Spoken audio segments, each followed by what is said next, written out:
I traveled 3,000 miles to the Amazon to find one of these little birds, but not just one, hundreds of thousands. Every year, these little birds embark on an insane, amazing journey that's 5,000 miles. And today I have the unique opportunity to travel with Purple Martin Conservation Association on a journey deep into the heart of the Amazon. We're on the Negro River right now, looking for purple martins as they flock in the hundreds of thousands in their non-breeding range. Purple martins historically would have nested in woodpecker holes in forests and trees. Prior to European settlement, they nested also in indigenous communities where they would hang hollowed out gourds. That was a tradition that was established prior to European settlement. And westward expansion and European settlers came, took on the tradition of putting up these houses for purple martins, but at the same time were clearing forests, and they introduced a few invasive species, the house sparrow and the European starling, and those also compete with purple martins for secondary cavities, these woodpecker holes to nest in. But the combination of habitat loss as well as pressure from these invasive species, the end result right now is that east of the Rocky Mountains, where almost all of these birds live, they are 100% reliant on people providing nest boxes for them to reproduce in. So without people doing that, they would basically cease to exist and be unable to reproduce east of the Rocky Mountains and go extinct locally. We are waiting to get on a boat to go to see the purple martins for the first time. Apparently they flock by the hundreds of thousands. We gotta get on a boat to go to their island to see them.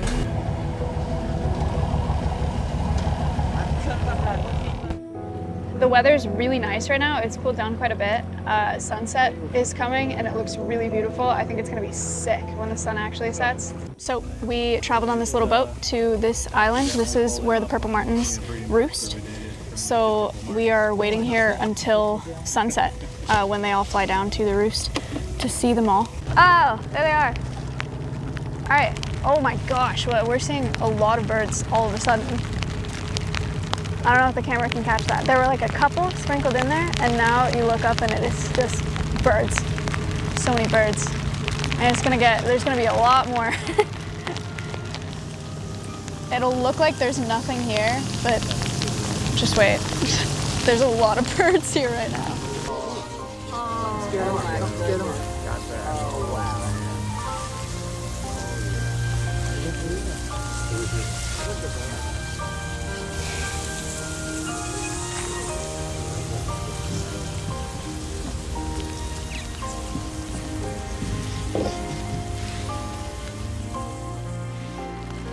So apparently, normally they'd be in the air for much longer, like 30 minutes, but because of the rain, they're coming down a lot faster. So that's why they're all pretty low. But it's kind of cool because they've been flying really close to us. So I've gotten to really look at them. They don't want to come out because it's raining.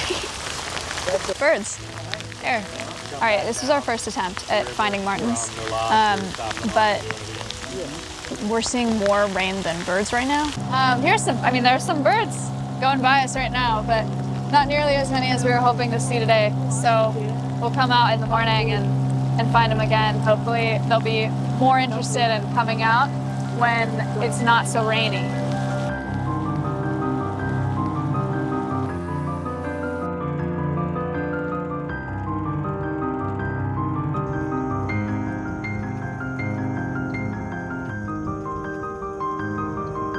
Okay, so we went out today to look for the birds. We got rained out, as you probably saw. It was sick. It was a 10 out of 10 immersion experience.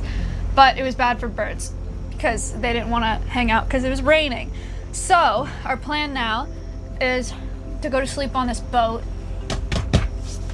and then get up and hopefully see more of them and hopefully not get rained out.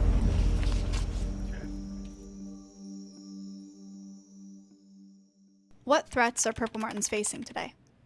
Certainly, first and foremost is their reliance on people for nesting habitat. Without the interest of people and people willing to take on the hobby to put up a house for these birds would be gone. So what I would like to see is purple martin colonies in public squares, at schools, out and visible to people, because we found that when people are exposed to a purple martin colony and how cool it is to actually watch these birds do their thing, it inspires people later in life to take up that hobby. So, with this being a perpetual problem for the species, we need to constantly be inspiring the next generation to take it up, because if people just stop talking about it and the current purple martin caretakers out there lose interest or get too old for the hobby, so goes the species. I'm Lynn Pollock. I've been a martin landlord for probably the past 15 years. Each year I have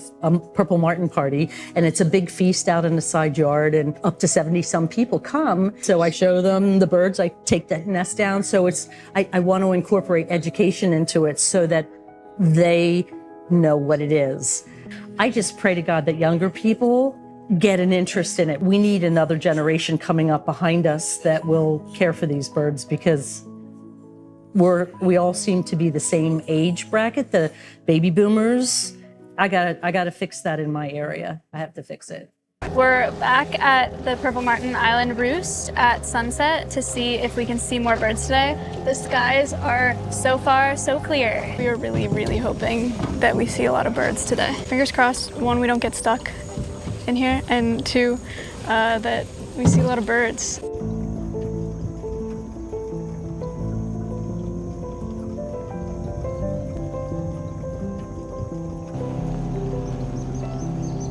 We're at our location for seeing martins right now. So now we're just waiting for them to come out.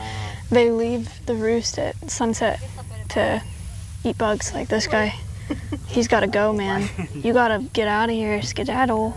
We're out here, there's no people out here, but there's plastic in this river that's floated all the way down from Manaus, which is the closest city.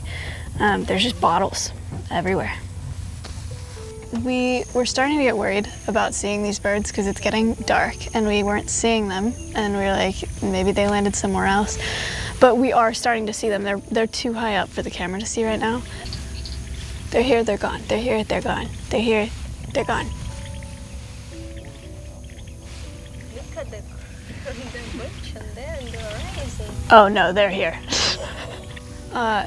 We're seeing a lot more birds now, and they're getting closer to us. Last year, they had 300,000 purple martins in a roost out here. I have no idea how many birds this is. You can try counting them if you want, but it's a lot.